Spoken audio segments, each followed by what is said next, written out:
Hello दोस्तों, तो स्वागत है आपका tech with JP YouTube channel में। आज का हमारा टॉपिक होने वाला है कोई भी ओल्ड डॉक्यूमेंट या कोई भी हमारा टीसी जो कि बहुत पुराना पड़ा हुआ है और उसका हमें रिनोवेशन करना है, तो कैसे किया जा सकता है, इस टॉपिक पे हम आज बात करने वाले हैं।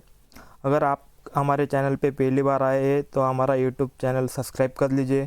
तो चलिए दोस्तों, करते हैं अपना आज का वीडियो स्टार्ट। तो चलते हैं हम अपने स्क्रीन की ओर। तो दोस्तों, आप देख सकते हैं हमारे पास अभी ये टीसी प्राइमरी का डॉक्यूमेंट पड़ा हुआ है, जो कि मैं आपको जूम करके भी दिखा देता हूँ। देख लीजिए। और ये डॉक्यूमेंट मैं अभी अपने जो रिकवर करने वाला हूँ। तो सबसे पहले आपको कर लेना है अपने सिस्टम में वर्ड डॉक्यूमेंट का जो ऐप होता है वो आपको स्टार्ट कर लेना है। स्टार्ट बार में जाके यहाँ पे सर्च कर लेना है सिंपली वर्ड और इंटर। तो फिर ये इंटर होने के बाद आपको फिर से एक ब्लैंक शीट ओपन कर लेनी है।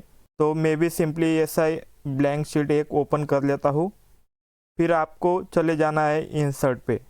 इंसर्ट पे जाने के बाद पिक्चर्स, और यहाँ पे जो आपने डॉक्यूमेंट सिलेक्ट करा हुआ है जो जिस बात पे है वो डॉक्यूमेंट आपको सिलेक्ट कर लेना है। तो देख लीजिए, मैंने अभी डेस्कटॉप पे सेट किया हुआ है उसको। आप देख सकते हैं ये टीसी प्राइमरी का डॉक्यूमेंट है मेरे पास अभी, जो मैं इसे अभी ओपन कर रहा हूँ। आपको भी सिंपली ये स्टेप फॉलो करना है। और देख लीजिए, अभी यहाँ पे जो मेरा डॉक्यूमेंट था वो मैंने इंसर्ट कर लिया। अभी यहाँ पे बहुत सारे अननेसेसरी पार्ट है जो कि हमें अभी क्रॉप कर लेने हैं फर्स्ट में। तो आप ये राइट साइड पे देख सकते हैं, यहाँ पे ये क्रॉप ऑप्शन है, ऐसा आपके सिस्टम में भी होगा। इस पे आपको क्लिक कर देना है। क्लिक करने के बाद अभी ये ब्लैक डॉट पे क्लिक कर देना और इसे सही से सेट कर लेना, ताकि जो कि अननेसेसरी पार्ट जो भी है डॉक्यूमेंट में सब अपने आप कट हो जाए। तो ये होने के बाद हम ठीक से प्रिंट निकाल सकते हैं। देख लीजिए, अभी मैंने ये इसका कर लिया क्रॉप। तो आपको फिर से क्रॉप ऑप्शन पे क्लिक कर देना है। तो आप देख सकते हैं अभी जो अननेसेसरी पार्ट था वो सब क्रॉप हो चुका है। तो अभी आपको अपना जो इमेज है उसे सिलेक्ट कर लेना है। फिर चले जाना है यहाँ पे पिक्चर फॉर्मेट है, उस पर आपको चले जाना है। पिक्चर फॉर्मेट पे जाने के बाद आपको लेफ्ट साइड में एक ऑप्शन दिखाई देगा करेक्शंस का। एक आप देख सकते हैं, आपको करेक्शंस पे क्लिक करना है।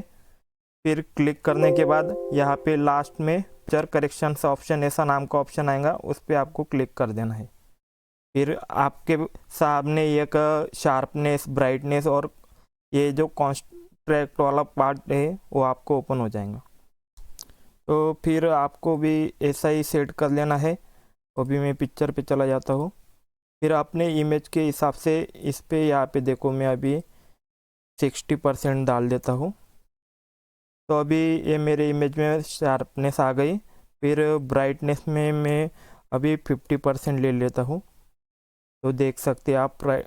और जो कॉन्स्ट्रैक्ट है उस पर मैं अभी 35% ले लेता हूँ। आपको भी ऐसे ही तुम्हारे जो डॉक्यूमेंट है उसके साथ सही से देख के अपने हिसाब से कर लेना है सेटिंग्स। अब देख सकते हैं अभी ये मेरा डॉक्यूमेंट जो है ये कन्वर्ट हो गया है। तो अभी ये पीडीएफ फॉर्मेट में हम अभी अपने डेस्कटॉप पे सेव करने वाले हैं। तो चलिए चले जाते हैं फाइल्स, देन सेव एज, फिर browse, then desktop, and then यहाँ पे सेव एज टाइप नाम का ऑप्शन होता है, वहाँ पे हम पीडीएफ सिलेक्ट कर लेंगे और फिर सेव कर लेंगे।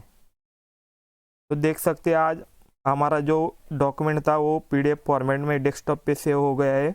और अभी आप देख सकते हैं उसका जो ट्रांसफॉर्मेशन है अभी वो रिन्यू 100% हो गया है। ऐसे ही आप कर सकते हैं। विद जेपी चैनल को सब्सक्राइब करना ना भूले। मिलते अगले वीडियो।